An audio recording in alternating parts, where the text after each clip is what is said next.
I now give the floor to a representative of the United States. Thank you, Madam President. At long last, the Security Council has spoken clearly and unanimously about the devastating humanitarian catastrophe unfolding in Syria. For a body that has long been too divided to acknowledge even the basic facts of the horror in Syria, today's resolution is a long overdue and altogether necessary step towards reality. Whatever has or has not transpired in this Security Council for the last 3 years, the Syrian people have had the grave misfortune of living in the real world. This real world is what was captured in this week's report from the UN High Commissioner for Human Rights, that more than 173,000 people are believed to be trapped in Ghouta, including several thousand who have hardly any food and have been given permission by religious authorities to eat cats and dogs. This real world is what was recounted recently by the Secretary General when he informed this council of the unspeakable abuses being committed against children, including kidnapping, sexual violence, beatings with whips, electric shocks, and imprisonment without cause. This real world in Syria today is a medical system that has collapsed, a school system that barely functions, a city of Aleppo that once had 5,000 doctors and now has some 36, a country where 250,000 people are trying to survive in neighborhoods under siege, 2.5 million are refugees, and 6.5 million are displaced, a country with countless hungry children, untreated infections, shrapnel wounds, and lost limbs, a country where some mothers are denied the nourishment they require to sustain the infants that they hold in their arms. A country where the bombs continue to fall, the shelling goes on, and the agony deepens. Some say that all of this is the inevitable consequence of war. I say it is the result of actions intentionally and willfully taken by specific individuals.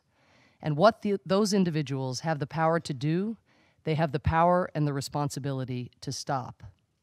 Here I refer to the Syrian regime led by Bashar al-Assad, who has put his devotion to preserving power above the welfare of tens of millions of people.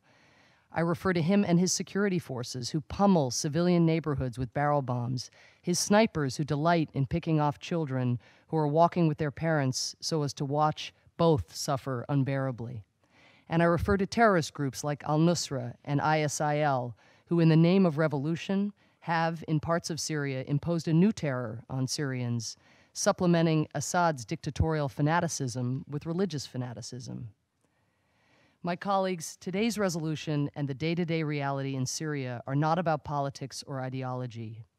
We came here as representatives from around the world to do what we could to try to help people who are in desperate need of help to live and breathe as we do. That's all.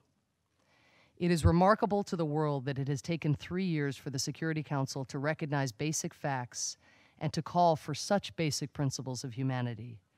Simply that Syrians in need should not be held under siege, that they should not be bombed by barrel bombs, that they should not be starved. It is a gross understatement to say it should not have taken this long. This resolution is important for 2 reasons. It has a clear demand for specific and concrete actions, and it is a commitment to act in the event of noncompliance. It was a difficult resolution to obtain, but it should not have been. Many of the issues that come before this body are complicated. This is not. It is because the United States believes that civilians should not be starved, should not be bombed, and should not be denied access to the most basic things required to sustain life that we welcome today's action by the Security Council.